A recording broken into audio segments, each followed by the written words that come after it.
Hello guys, it's me, the Mad Fan. Welcome to another video. I know it's been pretty long. I think like 2 months, 2 months since I, put my last video on YouTube. I've not been dead. You probably noticed that I've been answering questions and doing stuff all over the place, developing LibGDX utils like I don't know, more than before, and stuff. I've been doing stuff. I'm not dead, and I'm not going to die. At least not soon, hopefully. And I'm going to continue to make videos. Okay, just to state that again, I'm not gone. I'm going to continue for hopefully a long time. And yeah. So anyway, what is this tutorial about? LibGDX has finally reached the first stable version after 4 years of development. So congrats for that. It's actually pretty awesome. And a lot of my tutorials are now slightly outdated, so a few API changes have been made, and people come up with questions that are simply, because the API changed, or OpenGL 1 was removed and OpenGL 3 was added. So for example, the famous desktop starter class that we have right here now looks like this. Use GL 3.0 instead of the 2.0 that we previously had. And OpenGL 1 is completely removed. Anyway, the specific part, what you can probably read from the title already, that I want to talk about this time, is the Gradle part of LibGDX now. So, by default, LibGDX projects are now using Gradle to build and test and run and stuff. I'm not going to go like into all the details right now, because Mario already did that in some videos. Actually, on the LibGDX documentation page, there are several videos explaining a lot. But still, people are wondering, why Gradle? What is this Gradle in the first place, and what can I do with it? Why do we use it? What's the advantage? And to learn that, I think simply learning a little bit of Gradle just won't hurt. It will help you not just in LibGDX projects, because I think you will actually love Gradle afterwards, and you will want to use it in any project, because that's what happened to me. And let's just quit the talking right now and start. So the first thing that you probably want to do is you want to create a new project. So that's the first step to like anything.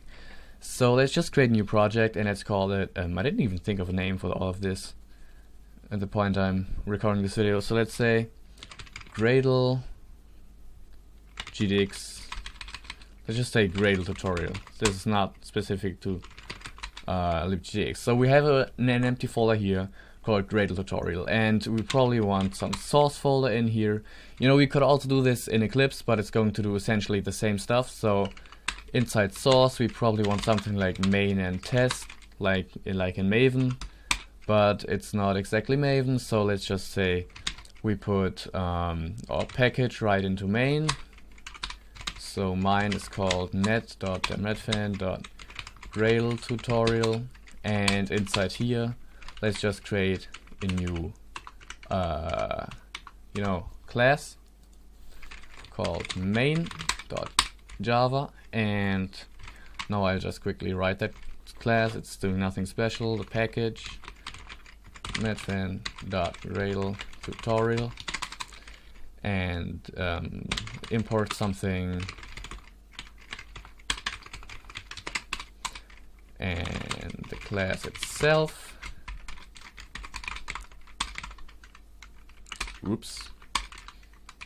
some method,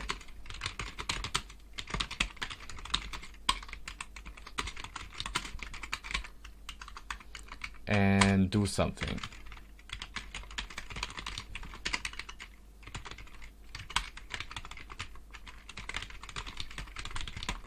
Alright, so now that we have this neat little kind of Hello World-like class, that's the whole project. So we're done with the programming. Now we want to go on to Gradle.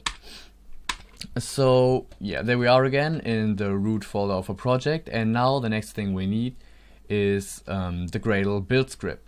By default, this is called build.gradle, and it's probably going to be called like this everywhere, but you can change it using some advanced stuff. Anyway, Let's go on to the actual build script itself.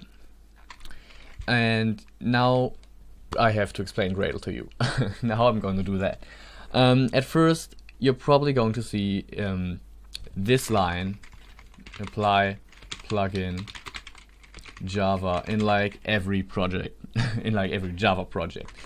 And Gradle works based on, there are like two core types of things in Gradle. That's the project and the task. So what a project is pretty much what it sounds like. It describes a project that you can build and that you can execute different tasks for. So what is a task? Also pretty what it sounds like. It's just a set of instructions in the build script that should be executed to, I don't know, pack a jar or compile your classes, run the tests, maybe even publish to a repository like Maven, whatever, you know, those are tasks. The next thing you should know about these build scripts right here is that they are actual code, not like Ant, for example. Ant is another build system. If you don't know it, doesn't matter. But it uses XML files for the build scripts. Gradle uses Groovy domain-specific language files. So this is actually Groovy code, but a domain-specific language made by Gradle. But it's actually Groovy. So we can define methods here, like string some method, string some argument, and then just return some argument. You know, we can actually write methods in here, and this would compile. However, that's not really what we want to do right now. So why am I applying this plugin called Java?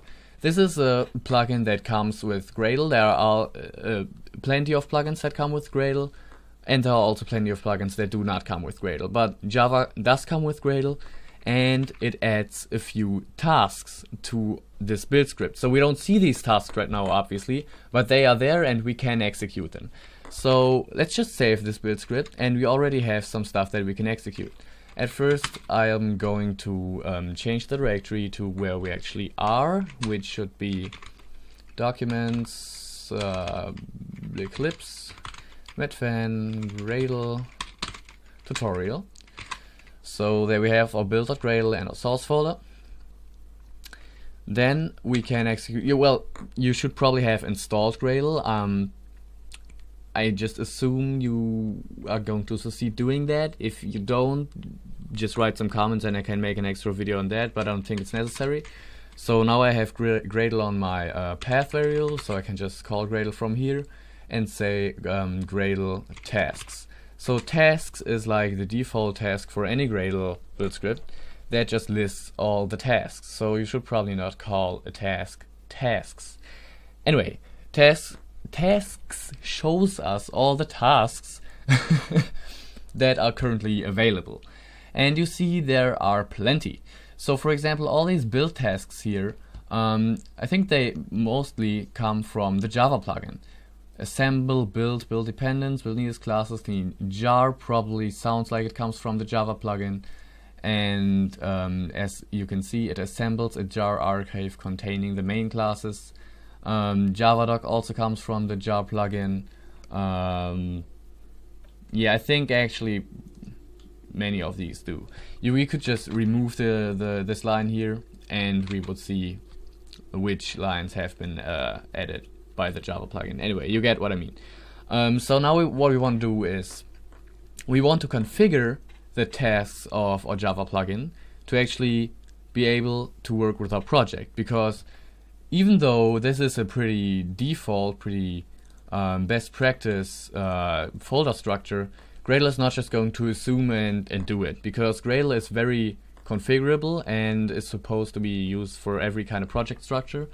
So we have to actually write all that stuff ourselves, which is not a real problem. It's pretty readable and stuff.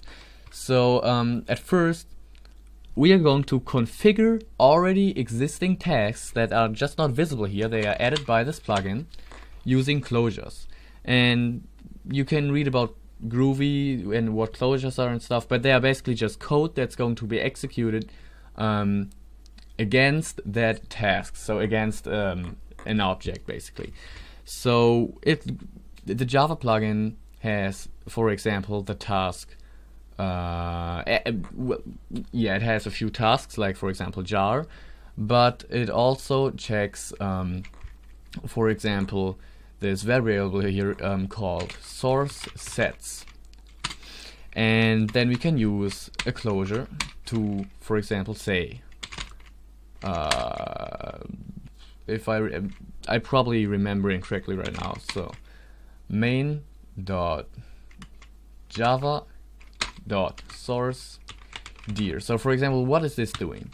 At first, since this is Groovy, we could write this in many ways, but this line basically just adds the source directory that I'm not going to write down right here, source main, if I have that correctly, source main, right? There's the first package.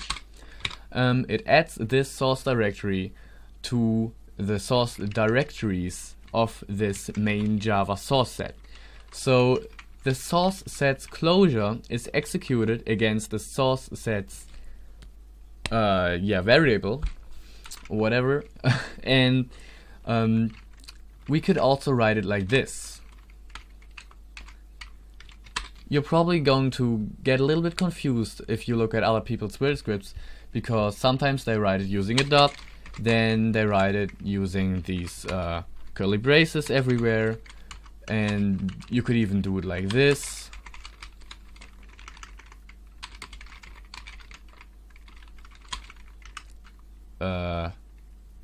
Like this.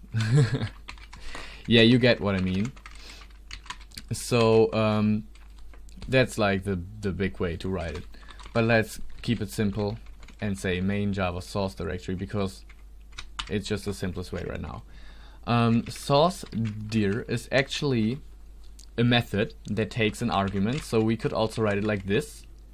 But since it's Groovy, we don't have to write these braces here, and we can just say like this.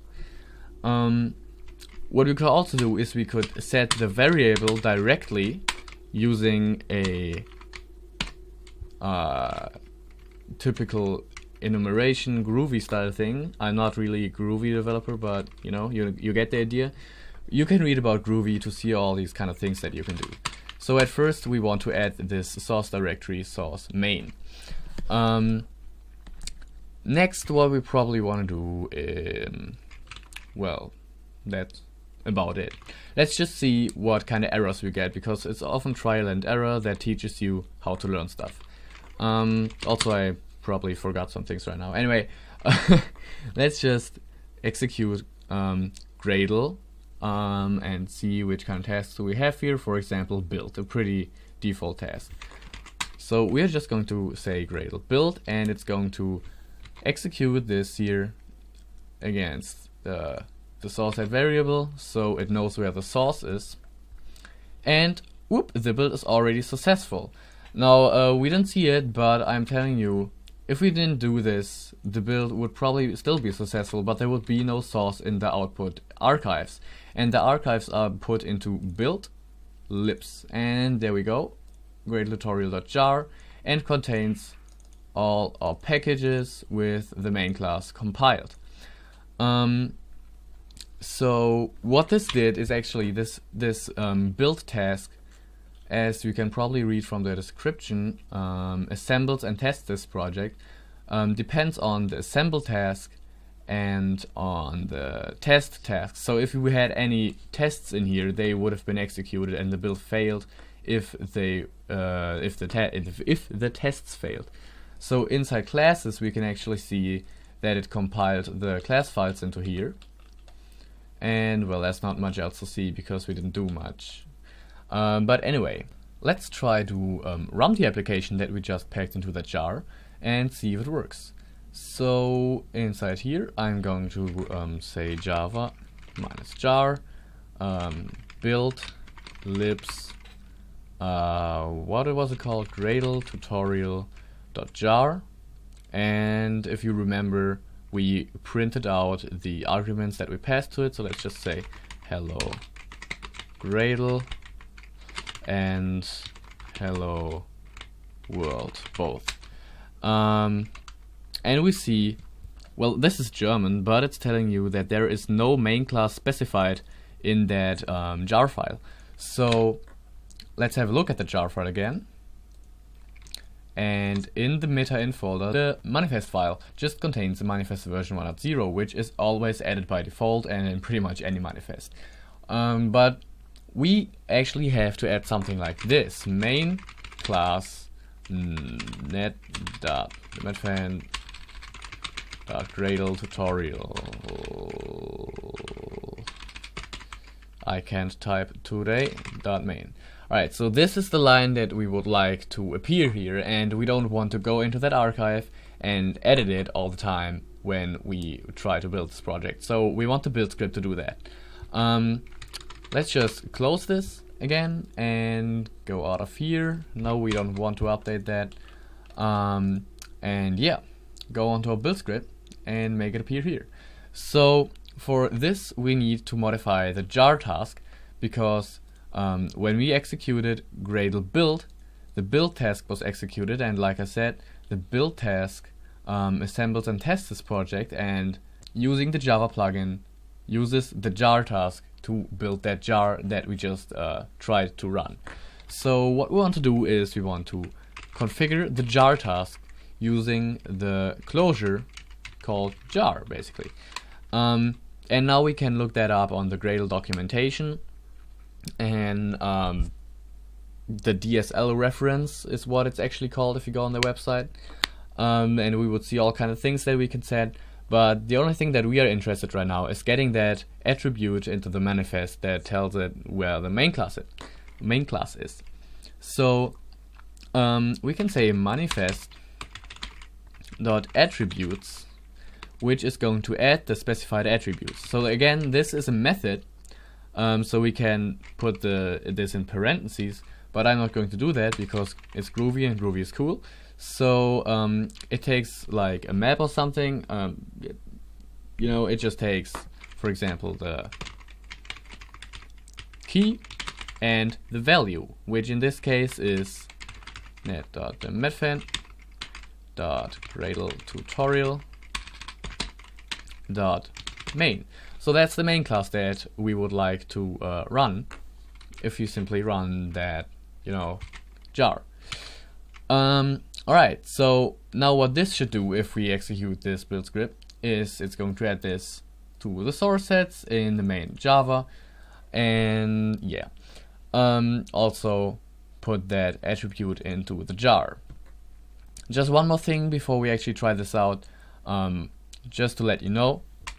Also in the source sets, there's also a source set called test, and that also has Java like subsource set or whatever. I don't actually know the data type of that, which is added by Java plugin, and that already also has source dir method, because it's the same kind of object, and in this case it's source test, because as you probably remember, here we have source test, but we didn't write any tests. But just because we can, we are going to add this directory to the test source directories, source sets, whatever. You get what I mean, I hope. So let's save this build script and run Gradle build again. So now if we had any tests in the source/test directory, they would be run and the build would fail. Like now it just succeeded, but the build would fail if these tests failed. And we would also get reports in binary form and in HTML that we can view, and that's actually pretty cool. Anyway, we also, what we actually want to do is we added the manifest main class to to the manifest. I'm messing up words again all the time, excuse me for that. Anyway, in the libs folder now we have this Gradle tutorial jar just like before, and we also still have our class files in here just like any jar does, and in the manifest we successfully wrote that main class key and value down into the manifest. Like I said, I'm messing with the words. Anyway, now that we have this attribute in the manifest, we should be able to run this using the exact same command as before.